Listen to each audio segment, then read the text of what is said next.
suratul haqqatu makkiyatun bismillahir rahmanir rahim. ɗo ko wondoje ko Allah subhanahu wa ta'ala kadi woni ko wondiri ila ɗo ha surnen ila ɗo ha tippinen qur'an on hande kadi ko wondoje ɓuri ɗuɗude mum. Allah daali al haqqatu nga al darngal mal haqqatu ko woni nga al darngal andi anda ko woni darngal meɗen yetade manani al haqqatu darngal ngal mal haqqatu ngal darngal e pasingal no mawni wa ma adraka anda nungoy mal haqqatu ko ni darngal meɗen yetade ma kadzabat finni samudan koɓɓen yimɓe annabi salih ɓen wa adni adiyan koɓɓen yimɓe annabi huudi ɓen bil qariyati darngal ngal konkaygal ngal ɗum woni darngal e ɓaɓe yeddi fa amma samudan koɓɓen konno men feƴƴindino fa uhli ko ɓe halkirano bittahiyati saabu bewri koɓe bewi ko saabu haacango jibril haaci e maɓɓe wa amma adin koɓen fa uhli ko ɓe harkira birihin sendu sartani sattundu wifugol tiiɗundu wifugol aatiyat ndu jokkodiri ndu wifi ndu jokkodiri ɓuuɓi ha formi woni gilas ɓe maayi sakkaraha Allah wurtindo alayhim e dow maɓɓe saabu ala yaalin mi mana jemmaji jeeɗiɗi wa samaniyata ayyamin e ñalormaji jeetati husuman ɓaleji maɓɓe mik saabu tiiɗugol hendu no Allah daali fataraw ɗo ma ya yimɓe ɓen fiha ka nder saare sara hiɓe saññini e nder hendu ndun ka annama sikkaɓe ajasu nahlin koɓe julle tamaro mum ɗa'irin irtiɗe ay hendu ndun no wifi ha goɗɗo yoori gilasi saññini wono sa irti jullere tamaro no yirtaɗi yiɗɗaɗi no saññini fewti e kammu kono ɓe saññinorno Allah daali a fa hal tara lahum taw sa yiyaniɓe min mbawi ƴatin immorde heddiɗo enen jinduɓe yehi Dubai yehi Chine yehi Saudi yehi Makka yehi Bisaw yehi Amérique est ce que ha hande en yii goɗɗo ɓeyni oɗo ko aadin kojo ɓe Allah halkunoɓen oɗo no heddi oɗo mayano ma oɗo arti taw si ɗum yiyama ɗum yiyaka hay e film wa jaa fir'aunu ari fir'auna o kadi wa man qabila o ɓen aditiɓe mo wal mu'tafikat e yimɓe annabi Shuaybu ɓen ko ɓe wiyete al mu'tafikatu afwan ko yimɓe annabi Lutu ɓen ko ɓe Allah subhanahu wa ta'ala mutindinno ɓenni e leydi ndin o wayliti leydi ndin o hippi e hoore maɓɓe ko ɓe wiyete wal mu'tafikatu ari ɓeɗo fop wa jaa fir'aunu addi wa man qabila o ɓen aditiɓen wal mu'tafikatu e yimɓe hippidaɓe ɓen e leydi ndi yimɓe annabi Lutu ɓen ɓeɗo fop addino bil khati'ati palji molanaɗe bakkatuji molanaɗe fa saw rasula rabbim ɓe yeddini laaɓe joomi maɓɓe ɓen taw si laɓananoka ɓe fa akhadahum Allah on nangi ɓe akhdata nangande rabiyatan fiiñude o nangi ɓe nangande tiiɗude tata yiiɗoɓe o yi'ay nangande nden ta fe suuɗaki inna mene lamma tagal ma tuman ndiyan ɗam bewno ɗum ka fewndo annabi Nuhu woni ko faanda na saray ndiyan ɗam bew kadi bonnigoy ko Allah yamiri ɓan ko ɓawoni ɗan ari ha feƴƴiti ka wuuwi arde ɗon ko ɗo waɗi si Allah faandi wi'ugol ɓa ndiyan ɗam bewi hamalnakum min runduno on fil jariyati ka laana ilayka linaj'alaha fiya min waɗu kañum laanakan lakum wonandemo on tadkiratan waaju wata iya hunjo waaju ngun udunu nuru wa'iyatun hunjo tondu maandi to tondu fa idha nufikhati wuttama fi suri ka nder ala doru nafhatun wuttandu wahidatun woturu wa humilatil ardu leydi ndi rondodiray wal jibale e pelle ɗen fa dukkata kanji ɗiɗi ɗi muncodira dakkatan muncande wahidatan wotere fa yawma idin ko nden ñande no wagatir wagerte yanaygal ngal yanata to dargal ngal noon wan shaqqati samau asama on seeko faya tawa kanko asama yawma idin nden ñande wahiyatun ko lowɗo wal malaku malaika ɓen ala arjaiha haray ɓe sera kammu ngu wa yahmilu tawa no rondi arsha rabbika arsi jomma on fawgam sengo dow maɓɓe yawma idin nde ñande samaniyatun jeetato on jeetato fandaɓe ɗen woɓɓe no wi ko malaikaɓe jeetato woɓɓe wi wona malaikaɓe jeetato pettun ko rondi arsi Allah kin bal ko malaikaɓe saffiji jeetati malaika woni ko rondi mi mana samaniya on no ƴetta ɓe jeetato e tafsiru go hino ƴetta kadi ko ɗum woni saffiji jeetati e tafsiru go fof muɗum no ari so maydi nde ñande to oraduna on weebitete la takfa suuɗota komin komi moɗon khafiyatun suuɗotoɗo ko ɗum waɗi waɗoɓe du'a wiya yo Allah watto en e jiibane laaɗo yoɓe wattu yili moƴƴa e on du'a maɓɓe haray ala suuɗotoɗo ibnu adama kadi heƴata jiifa ko yen wi yo Allah ko en tefore ne laaɗo amma yo Allah watto en ka jiibane laaɗo hara en du'ike du'a mo wawata wonde goɗɗo heƴata jiibane laaɗo no fota e jiibaji men ɗi amma man uti amma jonnitiro yaado kitabahul talkuru makko ndun ka golle makko de windi ɗon mbiya mini ka jungo makko ñaamo fa yaqulu wey ha umokura u jaɓe ɗo janngon kitabiya lettere am bi mana haaju makko wonata janngol lettere makko hannde kadi par ce que ara o anndi o qualifie par ce que fof no anndi mo hettiri ka ñaamo o qualifie mo hettiri ka nano o perdi o tardi joni noon oɗo ila ka o henndoyi talkuru ndun junngo ñaamo ngo o humpa ko nder to himo annde o marsini o ƴetta o jonna talkuru ndun ɗimmo e makko ɓenna jannge to inni min jonanto mi felliti mi waɗa e ɗiɗi goye anne min mo laaguin mi hawri hisaabi ay hasboyan ɗaɓɓani nden ha fa huwa haray oɗo fi ishatin o ni e nder guure radiyatin yarlaɗo fi jannatin e nder aljanna aliyatin towɗo ɓuttofu ha dimɗe aljanna on danet hino ɓattoɗi hino ɓatti ko fanda dimɗe aljanna o hino ɓatti kala ko faalaɗa ɗo ya faalu haray arani hoore mum ha hewti ɓembere ko faalaɗa kon kadi eno faaliraɗa noon kadi no ɓatti dimɗe aljanna ɗen a ƴeŋotako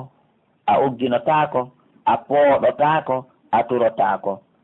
a pooɗata faale on wonde faalɗa si a waali si a juuɗi si a dari aray ha tawama kulu ñaame wasurabu yaron malayka ɓen wiyana en ɗum enen gomɗimi ɓen sen naati aljanna ɓay ko enen ñaame yaron hani anno moƴƴiri bima aslatum saabu konko feƴƴino ɗon fil ayyamil haaliyati e ñalɗi feƴƴunoɗi soñdia e lette e hoyende ka aduna muññi ɗon ko saabu ɗum woni ndin joddi kon ɗon hendade ɗon wa amma man utiya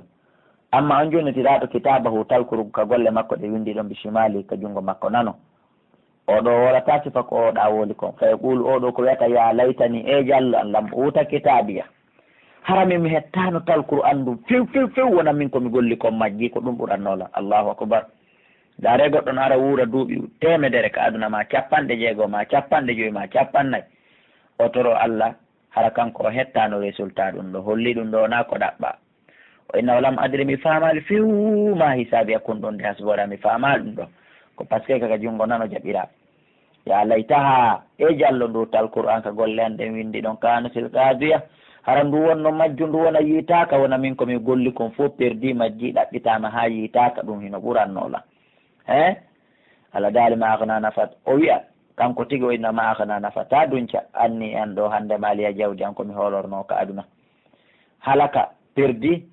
majji halkike anni an sultaniya doole an ɗen doole ko marno kon ko aduna ɗen fof majje ɗe boni donc haare ko ɗum ɗo woni ko aaden hendorɗo talkuru muɗum ɗum ka jungo nano ko ɗi konngudi woni ko wowloyta o endagol o letere mum o talkuru mum ka jungo nano e ka ñaamo wona si waray on tigi yiiɗay woni nangira ñaamo ngon ma o yiiɗay o nangira nano ngon talkiri ɗin ɗi accitete woni dow wono haa ko leggal samirta ko ni talkiri tagoje en fof muɗum accitete so tawi ko a moƴƴanaɗo ko jungo ñaamo ngon maƴanta hoore mum nangoya hay sa wi a nangoroya nano ngon ngo ɓantotako si tawi woni ko asku ɗum kadi ko jungo nano maƴanta hoore mum nangoya jungo ñaamo ngon ngo mimminotako en hewte ka suratu inshiqaqo to wonde manna woɓɓe goo ko wara a zuhurihim kaka ɓabɓe maɓɓe on ko ɓe nangirta bi mana komo jungo mum nano ngon maƴi nangugol talkuru ndum ɓayno haray mo felliti mo hendori talkuru muɗum ndun haray nano ngon haray o perdi o bulo ka jungo ngon o sallo fi wota ngo jaɓu hande kadi malayika ara nanga ngo tura ngo tufa ka ɓernde wurtinira ka ɓaawa o hendora noon joni talkuru ndun no ɓuriri bonde e no añirno noon nane andi hendorɗo talkuru ndun ka nano ko borraɗo kono noon tawɗo jungo mum ngon kadi ƴettama tufama ka ɓernde wuɗɗinirama ka ɓaawa tawi ko ɓaawto ngo hendori haray kon ɗon ɓuuri perdude yo Allah subahana taala on dandu Allah daalana malayika ɓen huduhu nangemo fa hulluhu ceenonmo summal jahimi refti addonmo ka nder yiita jahannama salluhu sunnironmo yiita gennaɗonmo e nder magge ɓe wi en e hadise selluɗo ko Allah daalata ɗo huduhu fa hulluhu nangemo ceenonmo wonde ko malayika 70 wubbidantamo kanko ibnu adama on nde wootere adiɓe arde ɓen haɓɓa mo naɓa sakkitiɓe arde ɓen aralanɗo Allah hontoon mo wiiɗa on yomin naɓo Allah subahana taala on daala on leetu on taw o haɓɓanoma on haɓama allahu akbar haray watten yiile muɗum fasulkuhu naadonmo e magge innahu summa aljahima refti ka yeyete jahanmu salluhu sunnironmo nge summa fi silsilatin refti waɗonmo e nder jolokoje kadi hino nder toon ɗen jolokoje ko jolokoje yiite dar o ha jundi majje on saabu una diya an ko sogone 90 na noon kadi sogone men enen ɗo ko sogone malayika ɗum ɗo fof kadi ko taarindirte ɗum e makko haɓɓete ɗum e makko ha jolokowol ngol lanna faslukuhu naadonmo e nder ngol jolokowol ko on ɗum waɗi ɗum yo henndor ndu talkuru makko ka nano o henndo ɗe lette ɗe wolɗen fii mum ɗo ko ɗi piiji wonɗi arde ɗo watte yiili e majji ko ɗi ɗiɗi pet ɗi ɗuuɗa kono ɗi yonayi innahu no kanko kana o laatike hari ka aduna la yumin o gomɗina billahi allah al azimi o tedduɗo ɗum ko goo wala yahuddu o haɓɓetaki kadi o haajaka ala ta'amil miskina ñammingol miskinaɓen kanko ko maɗɗinoɗo wiigol a ñammintamo allah ɗawi donc ko ɗiɗo piiji ɗiɗi fayi muɗum haray heɓen no renoren e majji hande noon allah daala falaysa law alanama al yawma ɗo hande falaysa law alanama al yawma hande ha huna ɗo hamimum giɗo wala ta'amun o mara kadi ko wiyete ko ñamete illa min gasilin sowona ƴiƴƴi ƴiri en jantinoki kon ƴiƴƴi ƴiri ƴiƴƴi ƴiri kon ƴiiƴan e mbordi ko siiwoto kon e yimɓe yiita ɓen si ɓe sumi ɓe ñoli ko siiwoto kon ɗum no mari ko lorru ka yahoyta dewa ko ɗum ƴiƴƴi ƴiri ko ɗum yimɓe yiita ɓen si ɓe noddi ndiyan ko ɗum kadi ɓe ñeɗete ɓe addane allahu akbar ɗum ɗo allah da allah yakulu ñamata ɗum ɗo ilal khatiuna sona ɓen faljuɓe wopuɓe fala uqsimu min noon mi wondiri bima tubsiruna kon ko suti ɗon wama la tubsiruna e kon sutaki par ce que piiji goyi ɗin suti piiji goyi en sutaki allah subahana taala daali o wondiri fo o andi allah teɗum to ɗon kanko o wondira e kala ko faala wiɗen amma an on a wondirta si wona allah subhanahu wa taala taguɗo ma o daalno mi wondiri konko suti ɗon e konko on sutaki e wondore nde yani honto innahu no nde qur'anare la gawlu rasulin ko nde konngol ne laaɗo karimin tedduɗo ɗum woni jibril wa ma huwa nde qur'anare wonare ɓe gawli sha'inin ko nde konngol yimowo ko ɓaɓe wi ne laaɗo ko yimowo innahu sha'irun o ko yimowo qur'an jabanimo nde wonal konngol yimowo qalilan koni tum fanɗima tuminuna kon ɗon gomɗinde kon wala ɓe gawli kahinin wonande konngol ndurejo kadi goy qalilan koni tum fanɗima tadakkarno kon kon ɗon wajitade tanzilum jippagol nde mi rabbil alamina koye modde ko allah jeeɗo windere nden o walaw taqawwala alayna hara kanko mouhammadou o wuulinino ko amen ga badal a gawil yoga e kongode bi mana hara o yettinoyno ko men nelamo o andayno o bonni on fof kadi on yiyayno o bonni sabul ahadana minhu men nangirayno bil yamini ñaamo ngon ko fanda men nangiraymo ñaamo ngo ko ɓawiɗen andi ka aada junngo ñaamo ngo hino dolni ɓuri nano ngo ɓe mana ko ñaamo ngon ɓuuri jogade doole alay goye men nangiraynomo doole ko ɗum woni ko fanda tum malaka to ana min hulwatina refti men taƴayno e makko ɗaɗol tinde ngol ngol ɗo wiyetengol alwatin ngol ɗo ɗaɗol kala mo ngol ɗo taƴa e muɗum hande kadi o wawata wurude ɓe mana ko fanda awale goye men waraynomo ko ɗum ko fanda men taƴayno e makko ɓe mana ɗaɗol tinde ngol hande kadi wa huwa niyatu qalbihi woɓɓe goo inni araɓo qalbihi ko ɗaɗol wongol ka dande wa huwa niyatu qalbihi ko ɗum ko ngol ɗon ɓernde makko nde woni ko wengori ɓernde ibnu adama o woni ko wengori woɓɓe goo inna ɗaɗol tinde woɓɓe inna ɗaɗol ɓernde foyno selli allah daali fama min kuma laymo min ahadin hay e goto an e makko kanko allah ko ɗuni haajisina laawotoɓe mo hande ɗum sina faala subu ko huwa wa innahu no nde ɓuranare la tadkiratun ko nde wajulil muttaqina wonande huloɓe allah ɓen wa innano minen lana alam meɗen andi anna min ko wonde no e moɗo mukaddibina fennoɓe wa innahu no qur'an la hasratun ko nde ninse alal kafirin e dow heferaɓe ɓen saabu nde wonoyayi e bi mana nganto e hoore maɓɓe nde